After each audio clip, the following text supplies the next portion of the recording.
Bienvenue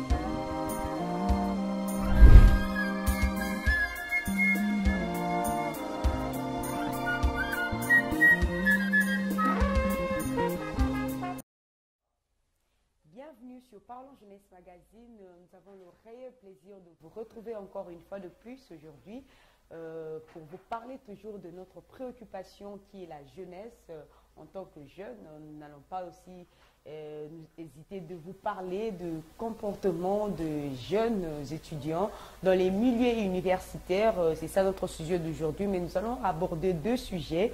À part ce sujet, nous allons aussi aborder un autre sujet qui est la perception du mariage chez les jeunes. Aujourd'hui, je ne suis pas seule, nous allons le débattre avec mon collègue, il est aussi journaliste, M. Verdi Moukebaye. Et c'est avec lui que nous allons essayer de faire cette évaluation du comportement des jeunes dans le milieu universitaire et la perception du mariage chez les jeunes, surtout les jeunes congolais, bien sûr, parce que nous sommes de la RDC. Bienvenue, M. Verdi. Merci, Madame Marie, et merci à nos téléspectateurs de nous suivre encore ce soir dans cette émission Parlons Jeunesse, question de discuter autour des questions des jeunes. Voilà, nous avons le plaisir de vous recevoir sur Parlons Jeunesse Magazine. Vous nous avez aussi honoré aujourd'hui en tant que journaliste. Merci. Vous avez accepté notre invitation. Merci à vous de m'avoir choisi au milieu de tous ces journalistes pour aujourd'hui partager.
Étudiants, on voit un haut cadre, on voit l'avenir même d'un pays. Voilà. Il y a beaucoup d'étudiants qui ne prennent pas ça en considération. Du coup, ça fait à ce que nous puissions un peu douter de ces titres d'étudiants. Et très souvent dans la cité, lorsqu'on parle d'un étudiant, on voit plus le désordre, on voit plus la méconduite et tout ce qui va avec. Nous allons d'abord commencer avec, dans le cursus universitaire, ce système qui règne dans les universités, un phénomène qu'on appelle souvent phénomène branchement, qui est en train de régner dans toutes les universités.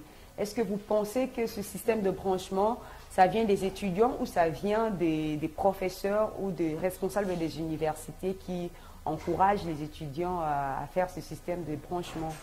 Bon, pour être plus clair dans cette question, la question sur les branchements, il y a même d'autres appellations, on appelle ça parfois madabo, parfois couloir, parfois tous ces termes des étudiants maîtrisent bien ça.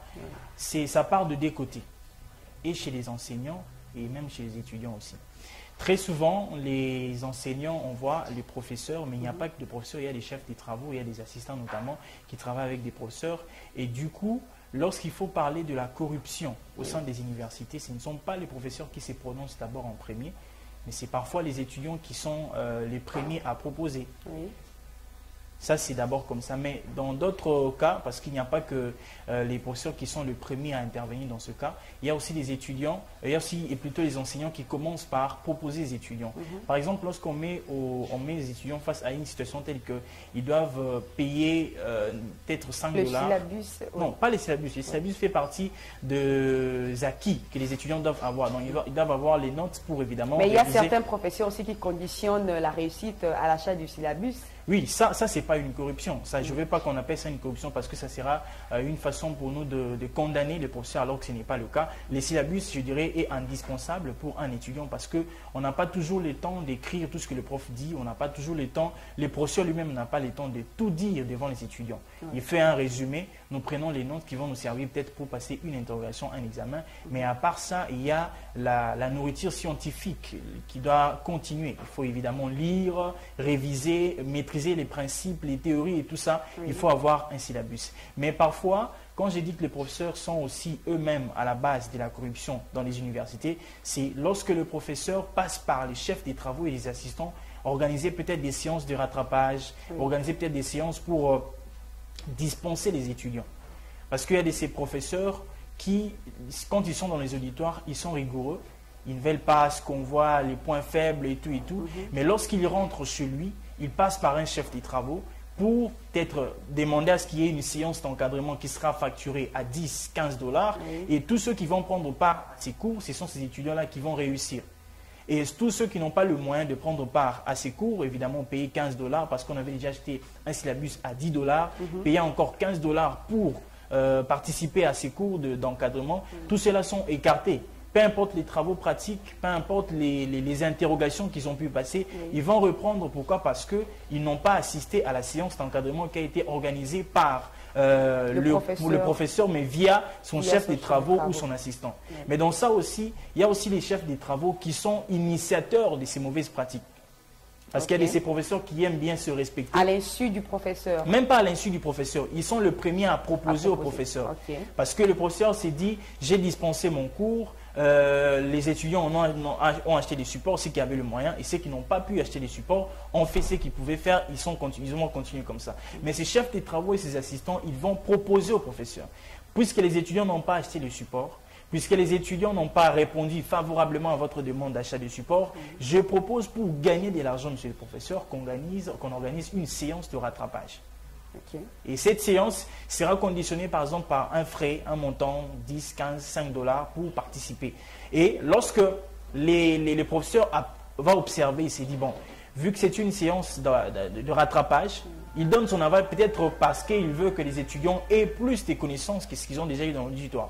Une façon de faire, comment on appelle ça déjà, un rattrapage par rapport à tout ce qu'ils ont eu dans l'auditoire. Le professeur donne son autorisation. Pensons peut-être que lorsque les étudiants vont passer par cette séance de rattrapage, ils vont avoir plus de maîtrise de la matière pour que lorsqu'ils seront à l'examen, qu'ils réussissent. Le chef d'assistant va à son tour pour communiquer aux étudiants. Il va dire qu'après avoir pris part, tous ceux qui prendront part à cette séance seront dispensés. Selon vous, ce système de rattrapage, l'organisation du chef de travaux pour faire le rattrapage et que ça soit facturé, pour vous, cette action, c'est utile, soit c'est bénéficiaire aux étudiants, soit ce sont des actes que vous pouvez condamner qui peuvent pousser les étudiants à ne pas bien travailler, soit à ne pas suivre leur cursus normalement. J'aimerais ici attirer l'attention de tous les scientifiques et les étudiants. Déjà, organiser une séance de rattrapage, ce n'est pas un péché, c'est une façon de permettre aux étudiants de se retrouver, de se remettre à niveau, de se mettre à jour par rapport aux matières apprises à l'université. Pourquoi il faut conditionner? Moi, je pense que si on le fait pour les biens des étudiants, on ne devrait pas facturer. Parce que les scientifiques sont déjà payés à l'université. L'université est prise en charge par, je parle des universités publiques, ils sont pris en charge par le gouvernement. L'État prend en charge les frais, les dépenses, les paiements des assistants et études, du chef des travaux et des professeurs. Pourquoi est-ce que pour se faire de l'argent ou se retrouver sur le plan financier, on doit facturer la formation, facturer encore les séances de rattrapage aux étudiants? Pourquoi aussi, on doit se poser cette question, pourquoi est-ce qu'on organise ces séances de rattrapage? Est-ce que c'est pour aider les étudiants ou c'est une façon de rançonner les étudiants? Et si c'est pour aider les étudiants, moi je pense qu'on ne devrait pas facturer ça. Et d'habitude, ça s'est fait aussi hors du site universitaire. Très souvent, vous verrez, je donne un exemple, par exemple, pour ceux qui sont à l'université de Kinshasa, vous verrez lorsqu'il y a séance d'encadrement, ça sera soit à Limosantu, soit ça sera à Mbanzalemba, soit ça sera à Rompoingaba ou dans des écoles publiques que nous connaissons tous. Alors que c'est une séance qui est censée aider les étudiants, à se mettre à niveau par rapport à ce que le prof a donné dans l'éditoire. Pourquoi? Parce qu'il y a beaucoup des étudiants. Moi, lorsque j'étais dans la faculté des sciences à l'université de Kinshasa, on avait des séances de travail, de cours d'encadrement, on appelait ça comme ça. Très souvent, c'était en dehors de l'université. Soit on était en Banzalemba, soit nous étions au Rond-Point Ngaba, soit à Elim au centre, soit ailleurs. Pourquoi? Parce que nous étions d'abord nombreux. Il y avait beaucoup d'étudiants. On n'avait pas tous la possibilité d'être devant pour suivre le professeur. Et très souvent, nos professeurs sont déjà vieux, ils ne sont plus en mesure de crier, même s'il y a des sonorisations, vous sentez que la voix, elle n'est pas vraiment top. Et on est obligé de suivre un aîné scientifique pour nous expliquer une matière. Et cet aîné scientifique-là, lorsqu'il organise des séances, il faut payer. Ça, c'est en dehors. Lui, ce n'est pas un enseignant reconnu à l'université. On peut payer, on accepte. Mais quand c'est un chef des travaux qui organise une séance de rattrapage, je pense qu'on ne peut pas payer parce que c'est un scientifique qui est payé par l'université. Et après ça, ils vont encore faire acheter aux étudiants des interros, vous payez le support, vous payez les séances d'encadrement, vous payez aussi parfois l'enrôlement. Moi, je trouve que c'est normal parce qu'on a besoin de ça pour notamment acheter du papier, payer les surveillants et tout. Mais je ne crois pas qu'on devrait conditionner la réussite d'un étudiant par le paiement de l'enrôlement. Mais pourquoi les étudiants n'ont jamais revendiqué à ça? Peut-être marcher, faire une marche pacifique, soit envers les autorités du pays ou envers les autorités des universités pour condamner les actions des assistants et des chefs de travaux ou des professeurs pour finir ce système-là des encadrements payants et des interrogations payantes et des branchements. Pourquoi les étudiants ne font pas souvent des marches pacifiques? Soit les étudiants aussi encouragent ces actions et ils s'emballent dans ça pour... C'est pourquoi je dis que la question sur la corruption au sein de l'université émane de deux côtés, des professeurs ou des enseignants et des étudiants. Et ils ne peuvent pas organiser de marches pour dénoncer cette pratique parce que parfois ils sont eux-mêmes à la base de ça. Moi, je pense que ça devrait commencer d'abord par les autorités universitaires et les professeurs qui devraient montrer un peu une certaine rigueur en face des étudiants. Et quand l'étudiant apprend que désormais, les professeurs n'acceptent plus la corruption. Mais outre ces professeurs qui sont rigoureux, je connais quand même beaucoup de professeurs qui sont rigoureux, et il y a aussi ceux-là qui ne sont pas rigoureux. Il y a d'autres qui sont rigoureux devant les étudiants, mais lorsqu'il est au bureau, c'est autre chose qui s'est dit. Et qu'est-ce qui explique que le professeur ne soit pas rigoureux? C'est parce qu'ils n'ont pas de bon salaire je ne veux pas ici toucher le salaire ou de professeurs parce qu'ils sont quand même bien payés, bien qu'il y a des arriérés, des salaires et tout. C'est juste la mauvaise foi, peut-être? Bon, je crois dans tout ça, il y a aussi la question de la culture et la perception que nous avons de notre société aujourd'hui.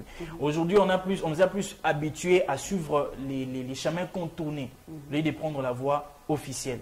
Vous verrez par exemple un jeune qui veut, je vais pas déjà entrer dans le deuxième sujet, vous voyez par exemple un jeune qui veut se marier, qui veut prendre une fille en mariage, qui veut vivre avec une fille parce qu'il l'aime, il se rend compte que je n'ai pas assez d'argent, je n'ai pas assez de moyens pour aller me présenter officiellement dans cette famille. Alors qu'est-ce que je dois faire? Je dois engrosser la fille, comme ça on va l'envoyer chez moi et puis je vais rester avec elle, du coup tout sera fini. Vous voyez? On nous a habitués à cette pratique. Moi, je pense que pour remédier à ce problème, on devra d'abord commencer par nous conscientiser sur le changement des mentalités. On le dit très souvent, il faut qu'il y ait changement des mentalités, il faut qu'il y ait ceci, mais il faut que ça soit pratique, sur le plan pratique, qu'on ne soit pas dans la théorie, dans les discours, il faut que ça soit appliqué. Si notre mentalité change aujourd'hui, je crois qu'on ne parlera plus de la corruption. C'est parce que la société nous a déjà habitués. Et ça doit commencer depuis la tête, par le chef de l'État. Je ne dis pas que le président est corrompu, mais je dis ici que ça doit commencer par lui. C'est-à-dire que s'il y a une personne qui doit faire appliquer cette mesure, c'est le président de la République, et ainsi que le ministre qui coordonne, qui chapeaute le ministère de l'enseignement supérieur et universitaire, qui doit suivre de près les pratiques qui se font au sein des universités. Les étudiants, je vais rajouter quelque chose, les étudiants ne peuvent pas dénoncer cette pratique déjà parce qu'ils n'ont pas assez de preuves. On ne sait pas voir qui initie la corruption. Est-ce que c'est vraiment le professeur qui l'a dit ou c'est le chef des travaux ou l'assistant qui veut juste le faire pour rançonner les étudiants? Parce que parfois, il arrive, moi je sais qu'il y a, c'est un chef de travaux que je respecte beaucoup, mais j'étais une fois dans son bureau, on était en train d'échanger un tout petit peu. Il a dit, ah, nous avons déjà TPNini, nous avons créé pour nous en moins là. Ah, ça. Vous voyez? C'est-à-dire qu'il y a même des travaux pratiques qui sont juste fabriqués. Les codes ne seront pas considérés. Les étudiants vont se casser la tête. Peut-être pour tirer de l'argent. Juste pour avoir de l'argent. Au lieu de laisser le temps aux étudiants, d'aller peut-être lire un ouvrage qui va contribuer à leur parcours à l'université. Mais vous agacez les étudiants avec des travaux pratiques que vous n'allez pas corriger, que vous n'allez pas considérer, et seulement parce qu'ils seront conditionnés par un petit montant de 1500, 2000 francs. Voilà, parlons du changement de la mentalité. Nous allons parler aussi de ce comportement un peu, je ne sais pas si je peux dire sauvage, ou c'est cette guéguerre qui existe entre les étudiants et la police, notamment ce que nous venons de vivre récemment. Il y a eu un meurtre, un policier qui a tué un étudiant de l'UNIKIN. Nous remarquons très souvent cette guerre entre la police et les étudiants. Qu'est-ce qui explique cette petite guerre entre la police et les étudiants? Bon, déjà pour commencer, avant de répondre à cette question, j'aimerais saluer la mémoire de Honoré Chama. C'est un étudiant de l'université de Kinshasa. Je le connais personnellement. C'est un jeune frère d'un ami. Je ne suis pas d'accord avec ce qui s'est passé la semaine passée avec ce policier. Moi, je l'appelle policier civique parce que je ne sais pas, je ne crois pas, et je sais qu'un policier, peu importe, c'est qu'un civil à Rossalaye, il n'a pas le droit d'ouvrir le feu sur un civil. Ça, ce n'est pas autorisé. J'en ai assisté ici, je crois que c'était le lundi de cette semaine, lorsqu'il y a eu des accrochages entre les étudiants et les policiers à l'université de Kinshasa. Les policiers n'ont pas tiré. Moi, j'ai suivi une vidéo où on voyait clairement comment est-ce que le policier prenait fuite devant les étudiants. Pourquoi? Parce qu'il n'était pas en mesure de tirer ou de faire des tirés à bout portant sur les étudiants. Donc, ils ont replié, ils ont plié bagage, ils sont partis. Bien qu'il y avait des bas de pierres, des cailloux et tout ça, ils ont replié parce qu'ils n'avaient pas l'autorisation d'ouvrir le feu sur les étudiants. Est-ce que vous encouragez ce comportement des étudiants qu'ils ont toujours affiché lors des affrontements, soit quand la police vient pour intervenir à une situation? Les étudiants ont toujours tendance à avoir le dessus sur la police. Bon, les étudiants, en fait, il y a une incompréhension entre les étudiants et les policiers. On doit tous comprendre à quel moment le policier doit interpeller l'étudiant et à quel moment l'étudiant doit réagir face à un policier. Je n'encourage pas les étudiants à s'opposer aux policiers, mais je pense que les étudiants, ils réagissent d'abord à chaud parce qu'ils sont en connaissance de leurs droits. Les étudiants connaissent leurs droits. Ils se disent que lorsqu'il y a un problème, ce n'est pas un policier qui doit venir m'interpeller avec une arme. Ce n'est pas acceptable de voir un policier interpeller un étudiant en les menaçant peut-être avec une arme. Ça, c'est inacceptable. On ne peut pas admettre ça. Mais seulement, le problème, c'est au niveau de l'interpellation. La conscience professionnelle du policier et la conscience scientifique de l'étudiant. Parce que le policier, aujourd'hui on est en train de déplorer le comportement des policiers, des circulations routières, les roulages et tout, avec les chauffeurs, parce que les chauffeurs n'aiment pas la façon de l'interpellation des policiers. L'agressivité avec laquelle les policiers des circulations routières vont vers eux. Ils vont avec beaucoup d'agressivité et ils sont censés protéger leur véhicule. Parce qu'il y a des serroulages, lorsqu'ils vont interpeller un chauffeur, il va directement vers la clé de contact, prendre d'abord la clé. Pourquoi le prendre? Parce qu'il veut d'abord s'accaparer du véhicule. Et les chauffeurs ne peuvent pas accepter une chose comme ça. Et c'est ce qui se passe aussi avec les étudiants. Lorsqu'on est sur les sites universitaires et qu'un policier vient pour nous interpeller, soit mettre du calme, il doit le faire de façon organisée. Mais ce qu'il ne faut pas oublier, c'est que parmi les étudiants, il y a aussi des infiltrés. À l'université, il y a beaucoup de gens.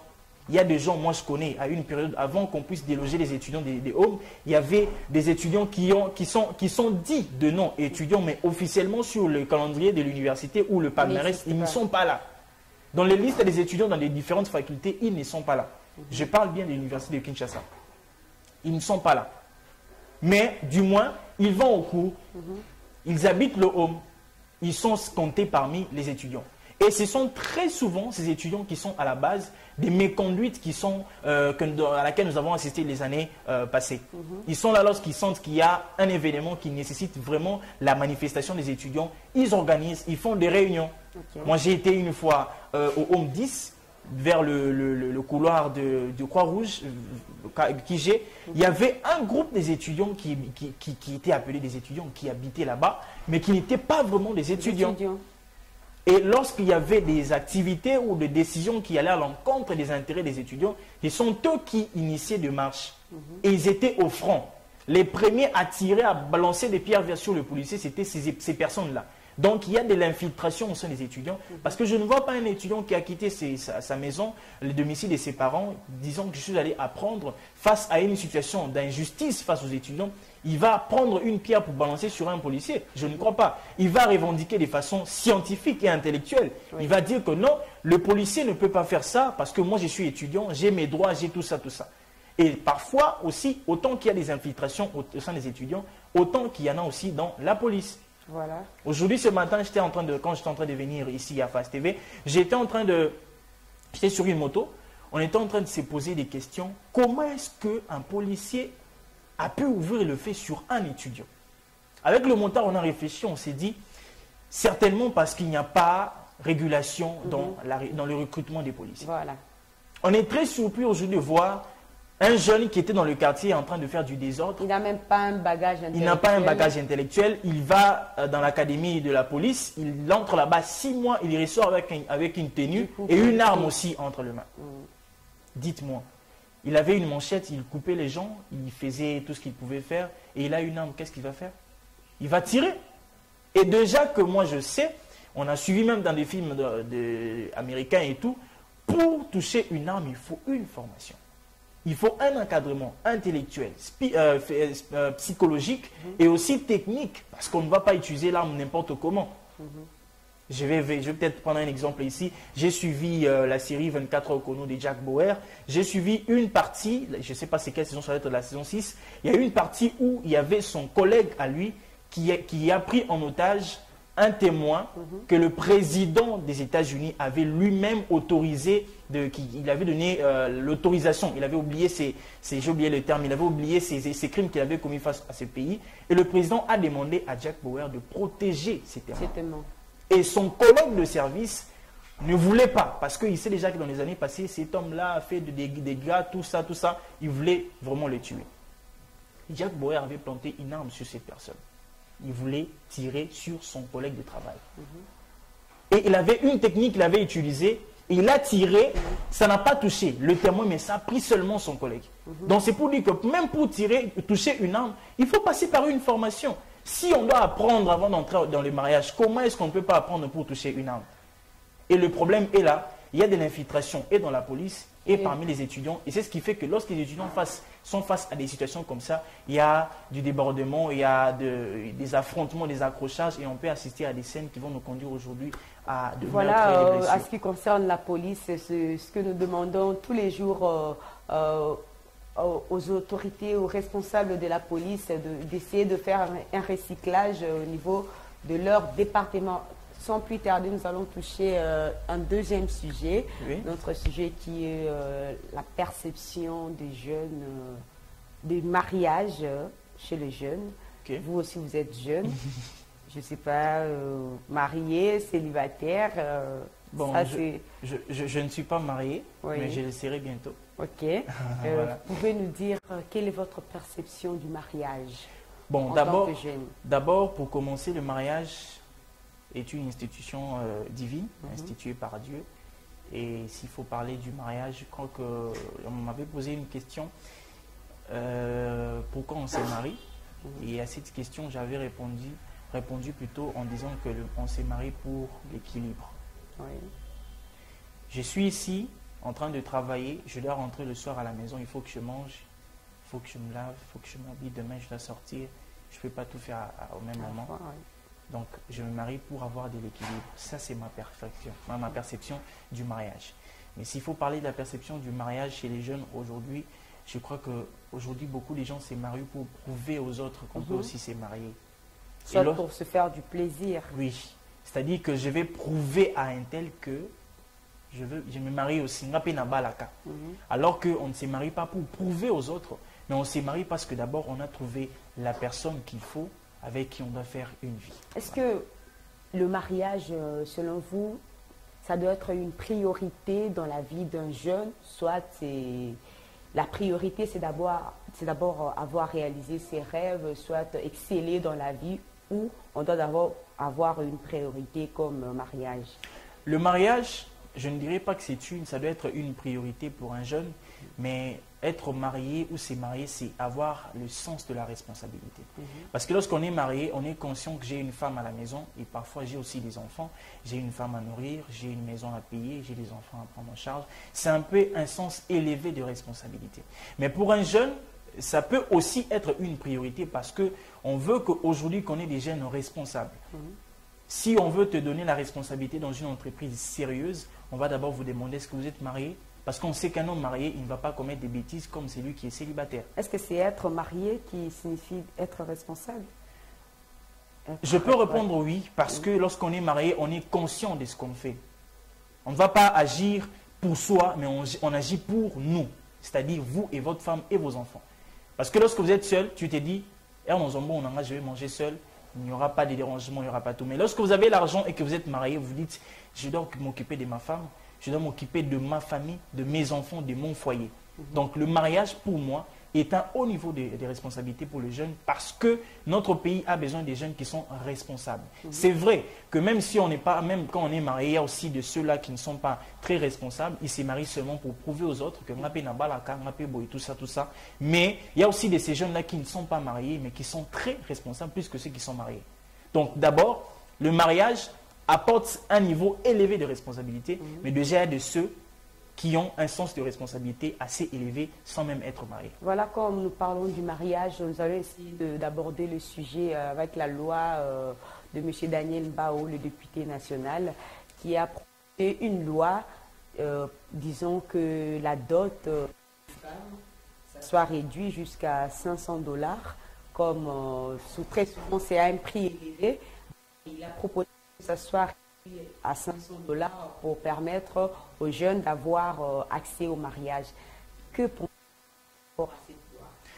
Bon, d'abord pour commencer, c'est quand même une première pour moi d'exploiter ces sujets à la télévision, d'aborder ces sujets. J'ai parlé de ça avec des gens en coulisses et puis j'ai suivi de près les différentes interventions de l'honorable Mbao, que j'ai salué en passant, dans la télévision, à la radio et tout et tout. Je pense que cette loi, c'est une façon d'abord de commencer, de permettre aux jeunes de pouvoir se marier. Mais je pense que s'il y a des réactions à chaud face à cette proposition de loi, c'est parce que le niveau social de la population est trop bas. Les gens se disent aujourd'hui que ceux qui n'ont pas les 6 mois en Nangaï, j'ai la possibilité de me payer peut-être une voiture catch. Parce qu'ils n'ont pas sous 2000 $, on négocie toujours à 1500, on a reçu une moto, on a reçu une le Mais quand un parent se retrouve dans ses droits, il a de quoi manger, de quoi se vêtir, de quoi payer la maison, je ne pense pas qu'on est dans la dot. C'est parce qu'il y a un niveau bas dans la vie sociale qu'aujourd'hui les gens discutent autour de ça. Et puis je me pose une question. Est-ce qu'on se marie ou on marie sa fille pour devenir riche après? Ou parce que lorsqu'on met au monde des enfants, pour que demain, je ne pense pas. Est-ce que vous pouvez nous dire quel parent a déjà marié sa fille et il est devenu riche? Je ne pense pas qu'avec la dot de 3 000 ou même, disons même 5 000 $, 5 000 $ peut faire devenir quelqu'un riche. Mais déjà lorsque... Quand nous allons enlever d'abord les dépenses qu'on a toujours eu à faire, la réception de la belle famille, la salle, la location des salles, toutes ces dépenses-là, tout ça on touche toujours dans la dot. Je vous pose une question. Est-ce qu'il y a des parents, quand des gens, même pas une question, mais une réaction, lorsqu'il y a des parents qui, au bout d'un mois, ils n'arrivent pas à réunir 400 $ et qu'il a, au bout d'un mois, 1500 $ ou 2000 $, vous pensez qu'il n'est pas riche? Pour lui, c'est une richesse. Il va investir dans une activité qui va lui rapporter plus que ça. C'est d'abord ça le problème. Mais s'il faut revenir sur la question de la fête, la célébration, tout ça, on peut annuler. On ne peut pas organiser aussi. On peut remettre la dot, on va à la commune, on signe des lettres et tout ça, et puis on est béni à la maison et puis c'est fini. Et seulement parce qu'on veut apparaître devant les gens. On veut montrer aux autres que nous... C'est vrai que c'est une journée de joie. On est célibataire, on a passé à peu près 25 ans de célibat, 26 ans, 27 ans de célibat. On veut quand même dire Dieu à cette journée, à cette période de la vie. Mais on peut aussi le faire autrement. Voilà, déjà, je ne vais pas ici, je ne vais pas ici dire que je soutiens à 100% cette loi, mais je ne vais pas aussi dire que je ne la soutiens pas. Je veux seulement dire que c'est une proposition. Et puis, une proposition peut être acceptée ou pas. Donc, par rapport à la proposition, ce qui est d'inquiétant chez la population congolaise, soit chez les jeunes, parce que nous sommes journalistes, nous avons le temps de faire des investigations, du recensement par rapport aux lois qui sont proposées au Parlement. Beaucoup de jeunes se plaignent que le député Daniel Mbao n'a pas totalement tort, mais peut-être que ce n'était pas le moment opportun de proposer une loi par rapport au mariage, parce qu'il y a beaucoup de trucs, beaucoup de choses à toucher qui sont importants que le mariage, que la dot à 500 $ pour le moment. Parce que dites-moi, si aujourd'hui un jeune tel que vous êtes là, M. Verdi, vous vous mariez à 500 $ et que vous n'avez pas un travail qui peut vous permettre de prendre en charge votre foyer, dites-moi, à quoi sert bon ce mariage? Mais déjà que vous n'avez pas de travail, pourquoi vous allez contracter le mariage? C'est insensé, excusez-moi de le dire comme ça. Quand vous savez que vous n'êtes pas en mesure de vous prendre vous-même en charge, n'allez pas chercher une autre responsabilité. Donc, on suppose que celui qui veut se marier, c'est une personne qui s'est préparée, qui a pris conscience que je ne peux plus rester seul, je peux à présent prendre une autre personne en charge.